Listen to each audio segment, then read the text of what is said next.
vamos dar sequência ao quarto dia, né? Com a rodada de entrevistas dos candidatos à Prefeitura de Campos dos Goytacazes. A ordem das entrevistas foi definida em sorteio com a presença dos assessores, assim como a ordem dos temas foi sorteado hoje pelo candidato, minutos antes da entrevista começar. A entrevista tem um total de 15 minutos, sendo que o último é destinado para as considerações finais. A quarta entrevista é com o candidato Alexandre Buchaú, doutor Buchaú, que é cirurgião dentista, servidor público municipal, já fez parte de várias entidades de classe e tem aí, né, pastor, é teólogo, formado em História, possui pós-graduação em Gestão Ministerial. Seja bem-vindo, candidato, e a pergunta que é comum a todos os que aqui vêm, que são 7 ao todo, por que o senhor quer vir prefeito?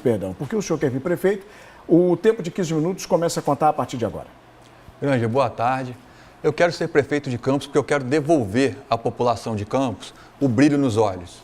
Eu quero devolver à população de Campos o espírito de que dá para ser mais, dá para crescer, devolver o orgulho da nossa terra.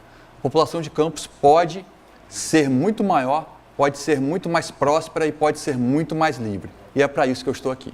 E seguindo a sequência de temas sorteados pelo senhor, a gente destaca servidor público. Implementar programa de desenvolvimento profissional para servidores. Qual a forma para reestruturar carreiras e a estrutura remuneratória do funcionalismo? Grande, o servidor público, ele precisa ter o seu plano de cargos e salários respeitado. E ele precisa ter oportunidade de qualificação permanente. Principalmente os professores precisam ter qualificação permanente para devolver aos alunos a melhor educação possível. E na saúde, que a qualificação permanente do servidor leva mais saúde à população. Essa qualificação permanente precisa ser remunerada, precisa ser valorizada e o servidor precisa superar os 40% de defasagem salarial que tem acumulado nesses últimos anos. Vamos agora falar de educação.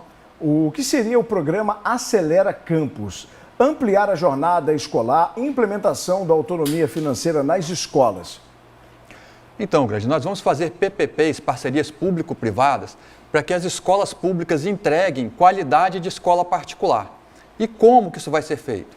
Um grande edital para que as melhores e maiores redes de ensino do país possam administrar a nossa rede pública de ensino, acelerando, daí o nome Acelera Campus, acelerando o aprendizado dos alunos e fazendo com que a gente saia do IDEB vergonhoso de 5,4 para um IDEB minimamente razoável, como a gente tem em municípios vizinhos, Miracema 7,9, que é até uma grande nota, ou Joinville, onde o prefeito é do Novo, e a maior nota entre as cidades com mais de 80 mil habitantes, que é 7,8.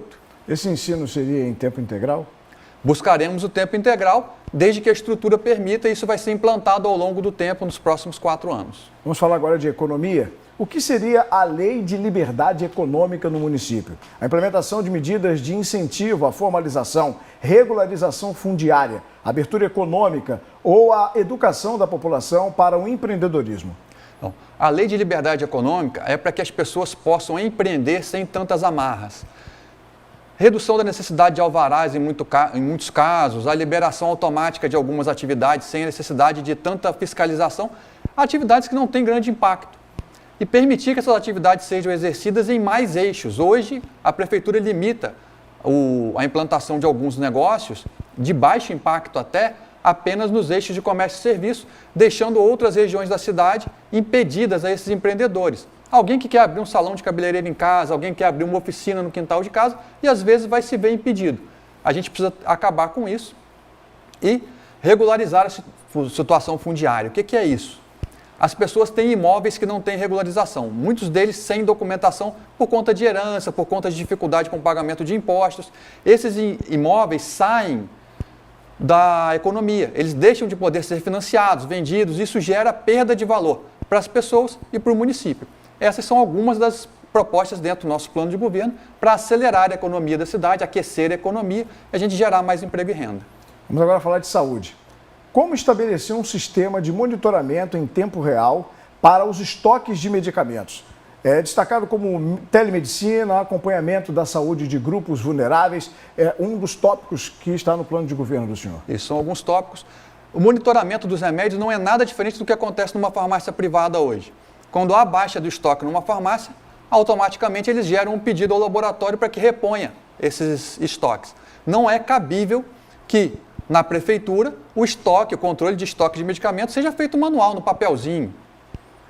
Isso precisa ser informatizado e as pessoas precisam saber aonde tem o remédio, qual remédio está disponível, em que lugar, para que elas não fiquem dando várias viagens até as farmácias municipais de maneira frustrada. A telemedicina é uma alternativa para a gente conseguir levar consultas de especialistas até as pessoas, sem que elas precisem esperar meses na fila. O médico da família, e nós precisamos ampliar a saúde da família para atender 100% da população, o médico da família, junto com o paciente, acessa o equipamento de teleconsulta e acessa essa consulta com um especialista que não precisa estar em Campos, pode estar no Rio, São Paulo, Belo Horizonte, e vai dar o parecer dele sobre o diagnóstico, a doença daquele paciente, acelerando o processo de tratamento. Quando a gente fala em saúde, a gente pensa também nos hospitais. Como é que seria o direcionamento dos hospitais e a ligação de importância dos hospitais, como o São José, o Ferreira Machado, a HGG, e juntamente as UBSs, os postos de saúde, seriam 24 horas ou não? Como seria essa interligação? A gente precisa de uma rede de urgência e emergência, aí sim, 24 horas, e a gente precisa de UBS que atendam a atenção primária. São duas posições diferentes dentro de um mesmo sistema. Os hospitais atendendo a média e alta complexidade, para que não fiquem sobrecarregados, e para que essa sobrecarga não aconteça, as UBS e a saúde da família precisam funcionar e a teleconsulta precisa funcionar. E os hospitais têm condição de dar vazão aos exames e às cirurgias, que hoje também se espera muito tempo na fila. E se a demanda for superior à capacidade de atendimento dos hospitais, nós vamos contratar os hospitais privados da cidade para dar conta dessa demanda e acabar com essa fila. Vamos agora falar de obras e saneamento básico. Implementação de um programa de regularização fundiária. Revisar as leis de zoneamento urbano. Promover políticas de construção de unidades habitacionais voltadas à população de baixa renda. Como o senhor pretende fazer essas realizações? Vou falar especificamente sobre a habitação de baixa renda, a habitação para a população de baixa renda. Esse é um dos tópicos mais importantes do nosso plano, porque está ligado também à revitalização do centro. O centro histórico precisa de pessoas morando, e uma das formas de fazer isso é levar a habitação para o centro. E a habitação popular, esqueçam as casinhas, esqueçam aquilo. A habitação popular é a habitação digna, decente, para pessoas que ganham pouco. Elas têm condição de pagar uma taxinha, uma taxa menor, de pagar, de se inserir realmente na sociedade e não de serem colocadas em grandes guetos afastados do centro. Elas vão vir para o centro, para perto dos equipamentos públicos, você vai ser assistido, você que está nessa categoria populacional, nesse extrato social, vai ter acesso aos equipamentos públicos, ser assistido com moradia digna e decente. Saneamento básico, eu acredito que tenha uma expansão, buscar uma expansão desse saneamento básico na cidade?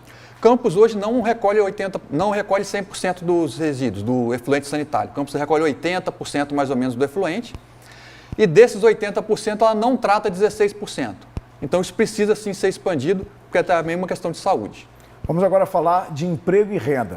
Facilitar a empregabilidade dos cidadãos, implementar centrais e feirões do emprego, implantação de zonas de processamento de exportação, dar condições adequadas às empresas já instaladas e atrativo para a instalação de novas empresas.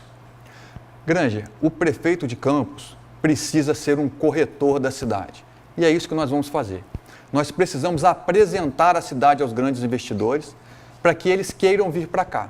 E para isso é preciso que Campos tenha o que mostrar. Não dá para mostrar um distrito industrial sucateado e favelizado em seu entorno. Não dá para mostrar uma cidade burocrática demais. Não dá para mostrar uma cidade com baixa qualificação de mão de obra. Não dá para mostrar uma cidade que não tem transporte. A gente precisa mostrar uma cidade que faz o básico para que eles tenham interesse em se instalar aqui. Não adianta falar só em benefício fiscal. O restante é tão importante quanto o benefício fiscal ou até mais.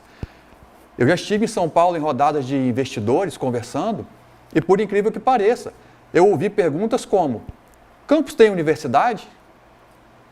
Como é que é Campos? Eles não sabem, eles só não vêm para cá porque eles não conhecem Campos, Campos não foi apresentada a eles. Quando eles ouvem falar de Campos, lamentavelmente, a primeira associação que eles fazem é a coisas ruins que nós vimos aí nas telejornais há pouco tempo. Em relação ainda ao emprego, a situação, por exemplo, do setor primário, a parte de agricultura, teria esse investimento também? Claro, parte da nossa recuperação passa pela agropecuária. Granger, meu avô era agricultor, foi comerciante agricultor. Ele chegou a colher 500 sacas de arroz em Santa Maria. Hoje Santa Maria só tem pastagem e pastagem degradada. Campos têm potencial produtivo muito grande. A gente precisa aproveitar esse potencial e a agropecuária é um dos nossos grandes enfoques. Vamos a mais um tópico: transporte. Empregar técnicas de mapeamento, como conseguir o fornecimento, por exemplo, de veículos, o serviço de bilhetagem, a operação das linhas de ônibus e a operação dos terminais. Nós vamos dividir no edital, nós vamos rever o edital que existe, é claro. Contratos assumidos têm que ser cumpridos, isso é importante para o ambiente de negócio, é importante para a estabilidade jurídica. Mas a gente precisa rever o contrato. Se ele não estiver sendo cumprido, que seja finalizado e se faça uma nova licitação. Nessa nova licitação, caso seja feita, nós pretendemos dividir bilhetagem, operação dos terminais e operação do ônibus mesmo, operação logística do transporte, em 3 empresas diferentes, para que nós não tenhamos assimetria de informação. Nós tenhamos a prefeitura mais bem informada e o cidadão mais bem atendido. As estações confortáveis, com água, banheiro, climatizadas, veículos climatizados, pagamento antecipado da bilhetagem e controle absoluto do que é pago de bilhetagem, do que realmente é transportado e do que a prefeitura eventualmente vai pagar de subsídio. Vamos agora falar do tópico vida e conduta do candidato. Buchaú organizou o primeiro encontro de ortodontia do Norte Fluminense, marcando sua trajetória com inovação e liderança. O senhor é ligado à família, aos valores que moldam a sociedade. O senhor se considera conservador? Granger, eu sou conservador. Eu sou conservador, eu sou religioso, eu sou católico. O nosso partido tem uma preocupação muito grande com a qualidade das pessoas que estão lá, com a questão ética das pessoas que estão lá. A gente não pode achar, e aí na questão de ser conservador, a gente não pode achar que destruindo tudo que já foi feito, a gente vai construir algo melhor. Nós precisamos construir algo melhor sobre os alicerces que nós estamos recebendo do passado. Isso é ser conservador. Pegar o que a gente tem de bom do passado, melhorar e entregar algo ainda melhor no futuro. Essa forma de ver a vida faz com que a gente não queira interferir na vida do outro demasiadamente. A gente entenda que as outras pessoas merecem a liberdade de viver conforme as próprias crenças. A gente precisa que não haja destruição daquilo que as pessoas acreditam, daquilo que elas vieram construindo ao longo da vida. E aí, o respeito às famílias. As famílias precisam ser respeitadas e precisam ser compreendidas como o núcleo central da sociedade. Uma família bem estruturada é prevenção para as drogas, é prevenção ao crime, é um caminho para que a pessoa vá melhor na escola e para o emprego. A gente precisa entender que as famílias têm que ser tratadas, têm que ser cuidadas. Dado estatístico de 2020, 62,8% das famílias é formada pela mãe e os filhos sem a presença do pai.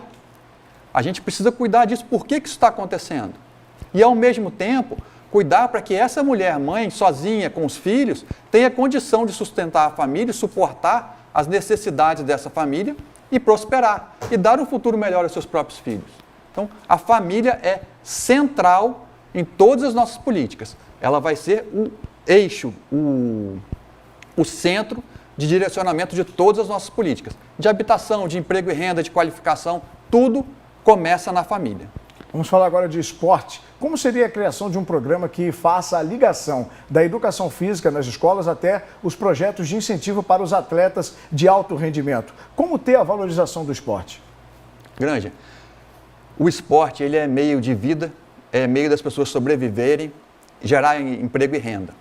E aí vários esportes. Esporte não é só futebol, o esporte tem uma miríade de atividades que está ligada a lazer e geração de renda.